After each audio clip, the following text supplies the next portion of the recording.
Good morning, YouTube, BookTube. This is Johnny down on the lower level. Usually I film the dining room because of the lighting, but it is here in West Michigan. It is Friday the 10th, November the 10th, 9:54 in the morning. Yeah, I'm down here. I thought what I'd do this morning, Friday morning, is I'm not doing Friday reads, but I will show you some used books I've recently acquired. I decided I'm not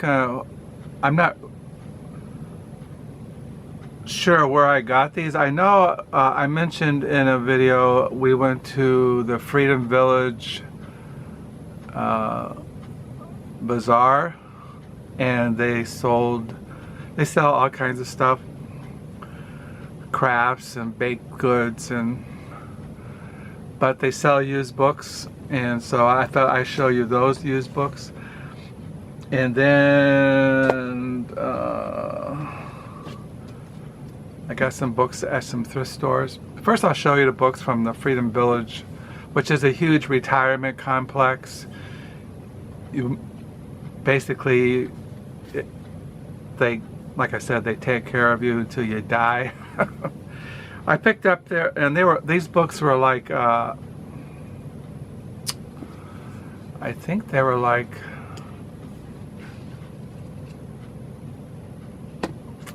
I don't remember how much they were, but I paid $16 for all these books. I picked up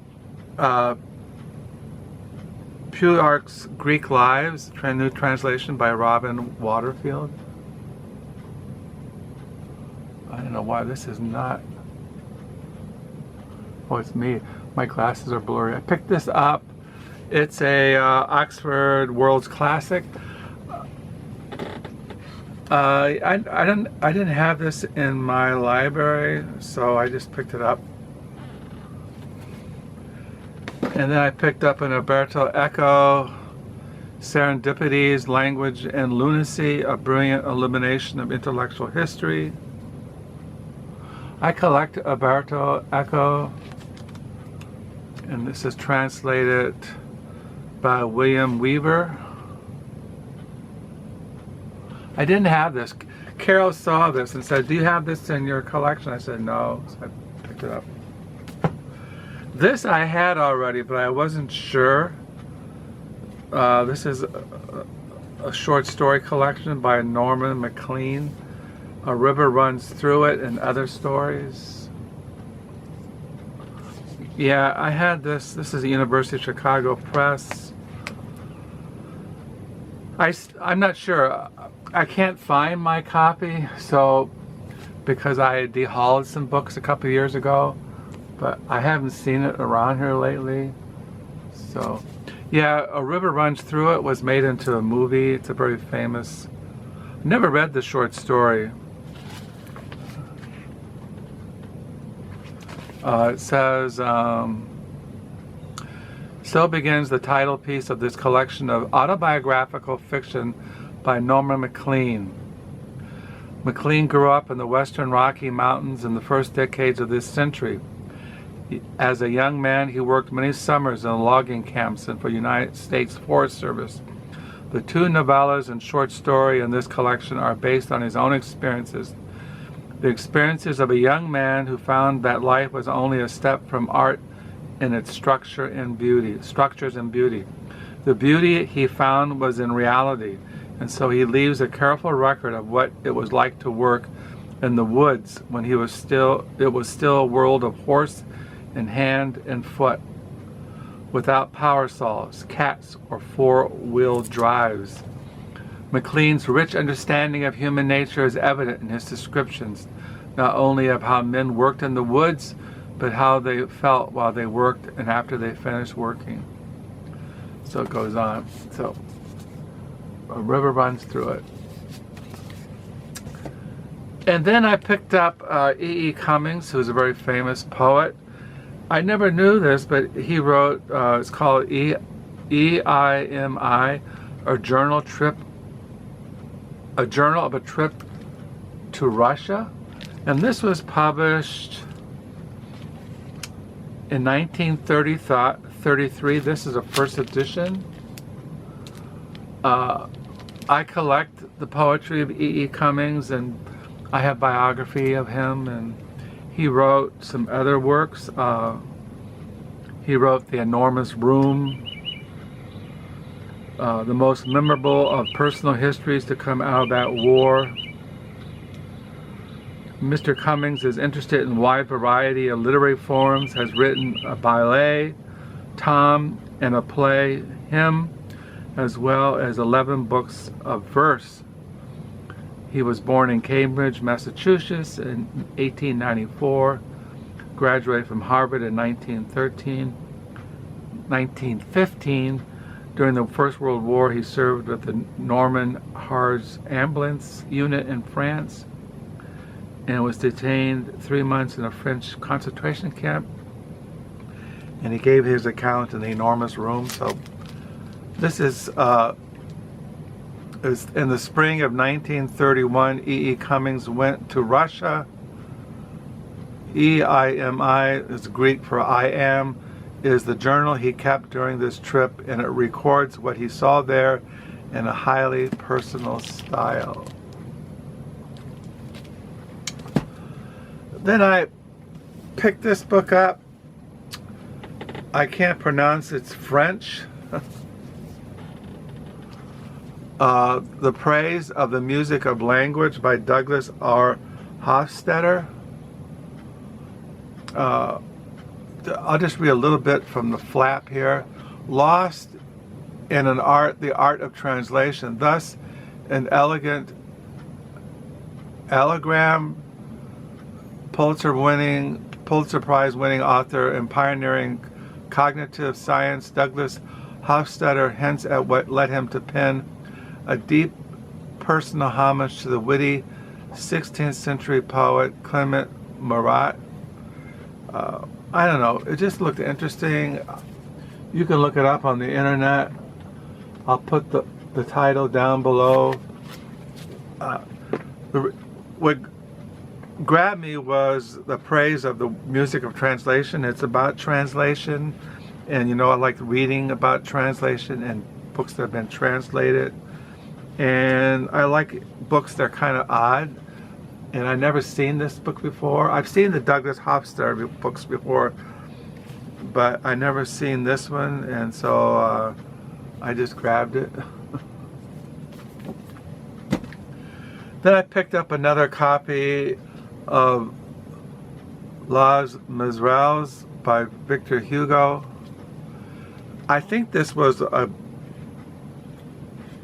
an older edition that somebody Xeroxed off in a warehouse, but I like different translations. I have another one of these over there somewhere. So I picked this up. I never read this, but I want to read it someday. Yeah. Hey.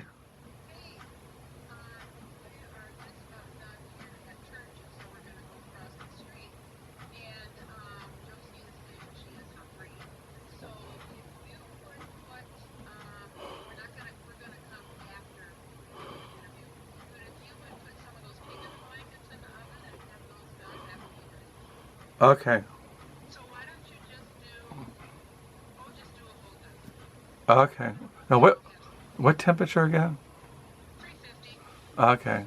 What It says right on there 350. what time I put them in?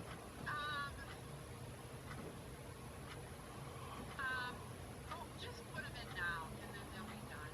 Uh, And it won't be full right then, but you know, you can heat up the steam base. Okay. Okay. Sure. All right. Great. Thanks. Okay. Bye. Bye. Bye. That was Carol. Yeah, Carol and Josie went to full church bulletins, and Carol called to tell me that Josie's hungry and to put pig in the blankets in the oven, so when they get back, there'll be food here to eat. So I also bought this at a thrift store. Property and Freedom by Richard Pipes. He wrote a book called The Russian Revolution, which I don't have, but I have another book of his somewhere down here. I was going to look for it, but I couldn't find it. I might have his book, The Russian Revolution. I also found this at a Goodwill, along with that book, Property and Freedom, Closing, The Life and Death of American Factory by Bill Bamberger and Cathy and Davidson. When I saw this at Goodwill, I primarily got it for the photos. I love photos, but it's a sad story of the decline of the factory in America. People being laid off. This was people in North Carolina, and a cabinet factory closed, and the repercussions in that community, and how these men lost their jobs and their livelihood after working in this place for many, many years. So, and it was recommended by Joyce Carol Oates. So I picked that up. I got this at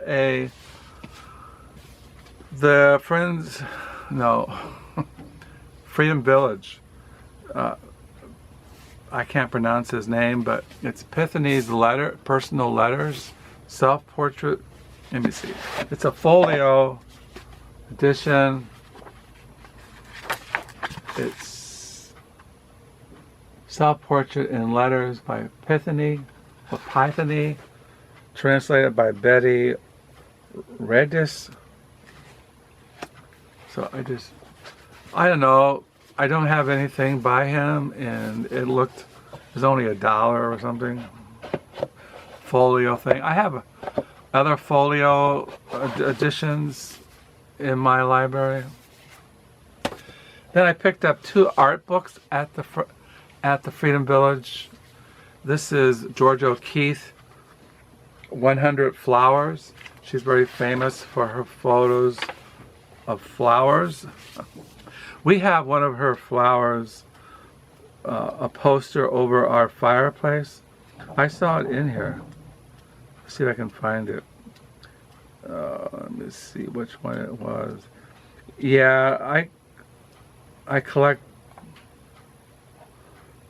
books on George O'Keeffe.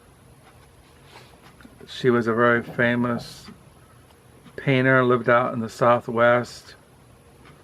She painted the Southwest, but she also painted flowers and different other things. I don't know if I can find it now.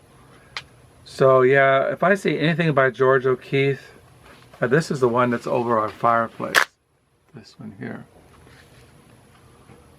We found this poster from Chicago Museum of Modern Art at Humane Society. We got for $5, and it was framed, and we put it over our fireplace. So I got that. And then I picked up for $5. This is Salvador Dali. It's kind of like a collage of his works and his career. Dali, edited and arranged by Gerard, translated by Eleanor in Morse. Yeah, I like Surrealism, which was an art form, and Salvador Dali. He lived in the United States, in New York City for a while, and lived all over. It's kind of falling apart.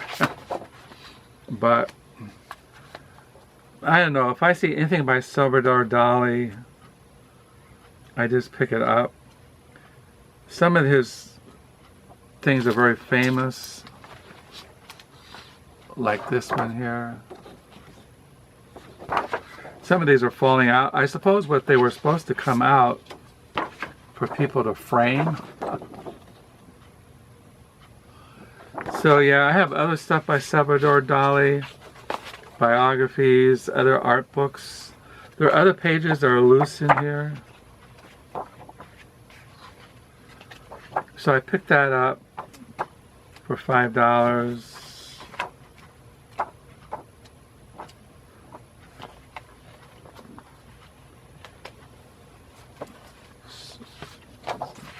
But this one's kind of famous.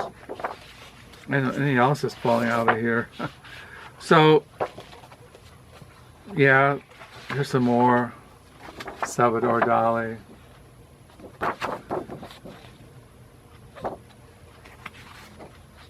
They're kind of whimsical, kind of bizarre.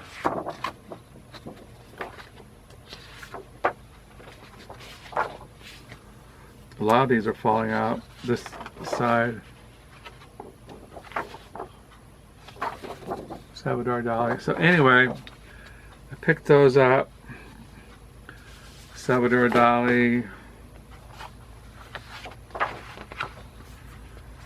I got that for $5. If I had known it was falling apart, I just probably don't really mind because I'm just going to put this on the floor somewhere.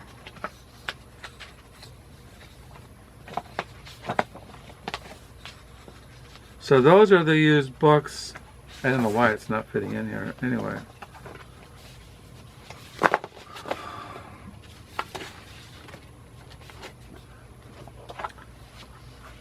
I got some new books came in the mail. I told you from Reformation Heritage Books. I'm going to show those tomorrow. Tomorrow my wife goes to Grand Rapids for a women's ministry meeting. Yeah, Victor Hugo. I never read this. Les Miserables. Oh, my wife. Oh, there's some other books I forgot. There's other books here.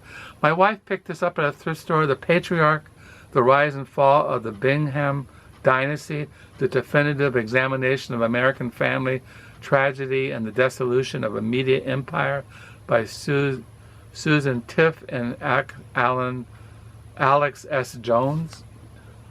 My wife knows I like the history of magazines and newspapers and media empires and journalists and newspapermen.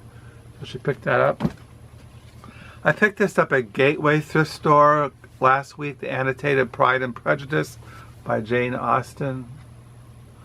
I want to read Jane Austen. I have a huge collection of her works and Jane Eyre and all kinds of her books. And the Bronsons I want to read, Bronte. And then I picked up I picked this up at a Goodwill. This is by Rory Stewart, The Place in Between, and this his Walk Across Afghanistan. And this came out in first published in Great Britain in 2004. I like travel books. And then I picked up In Cold Blood by Truman Capote. I had this already, but I like this cover. This is a vintage international In Cold Blood, which we all know is very famous. There's a picture of Truman Capote. I also had this little novella by Saul Bellow, Seize the Day, but I like this cover. This is a Penguin book collection. I've read this, but I'm not really sure. But Saul Bellow was the winner of the Nobel Prize for Literature. He won all kinds of literary prizes. He's one of my favorite writers. And I suppose if I see a book by him, even though I have it, I still buy it. I had this already in my... I found this at a Goodwill. Stewart Onan, Henry Himself, a novel. I had this already. I collect his writings, Stewart Onan. And I wasn't sure if I had this one, but so I bought it. It's kind of like when you buy books at Goodwill or Salvation Army, you're just giving to the ministry. You're helping people who are in need, people who need jobs, or they need, it helps the communities, help the poor. This I had also, but I can't find it. The Dinner Party and Other Stories by Joshua Ferris. I had this already, but I can't find it. This is a decal edge, perfect condition. I got this at Goodwill in Zealand. Yeah, I have a bunch of his books, but I can't find them. I might have dehauled them, but I can't find them. But I had these. I had 3 or 4 of his novels. He wrote Then We Came to the End, The Unnamed, The Rise Again at a Decent Hour.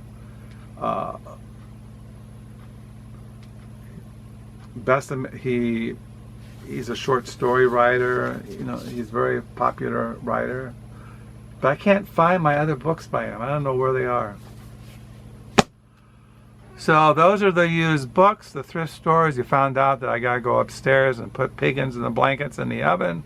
So when our granddaughter comes home with Carol, there'll be something for lunch. So yeah, today is a Friday. Tonight we go to a appreciation dinner for all the people who work at the library and the volunteers. Be good to see people I haven't seen in almost 6 months who volunteer at the Book Nook. And I know the librarians here in town. It'd be nice to see them and talk to some people from the Book Nook, the volunteers. So we're going to do that tonight. Like I said, I got some books that came in the mail the other day from Reformation Heritage. And yeah, so I hope you're having had a good reading week. You have a good reading weekend. I might do a video tomorrow or Sunday. I'm not really sure. Next week there is a library used book sale in Hudsonville that my wife and I are going to next Thursday. So yeah, I got a book coming in the mail next week too, by Bernard of Clairvaux. A work of his has just been translated. I get that in the mail next week. So once again, thank you for the new subscribers. Thank you for your comments. Do pray you're all doing well. And I will close until next time. But one thing I was going to mention, I mentioned about good and bad Christian books. One thing about in Christianity, among conservative, evangelical, Calvinist, and Reformed Christians, we believe there is false doctrine. There is unbiblical teaching. And so I try to present in my videos Christian books that set forth sound biblical doctrine, because there are a lot of quote Christian books out there that to me don't set forth the true biblical gospel, that are kind of what we call liberal, or they're presenting false doctrine under the name of Christianity. And so I try to steer people towards books that are sound, biblical, orthodox, doctrinal books. We do live in a time of there's apostasy, there's false teachers everywhere, false religions, people are falling down before idols and false gods. And so I try to point people to what the Bible truly teaches, and books that set forth the authority of Scripture, set forth what the Bible teaches. And that's what I mean by good and bad Christian books, or books that they call themselves Christian, but they really are man-centered, or they distort the gospel, or don't set forth the pure gospel of Jesus Christ. So that's what I mean by good and bad Christian books. So we got to be aware of false prophets, false teachers, false doctrine, unbiblical preaching, distorted liberal understanding of Scripture. So that's why it's important to read the Bible, study the Bible, and pray. And so anyway, I once again have a good reading weekend. Do pray you're all doing well. Thank you for the comments. And until next time, bye.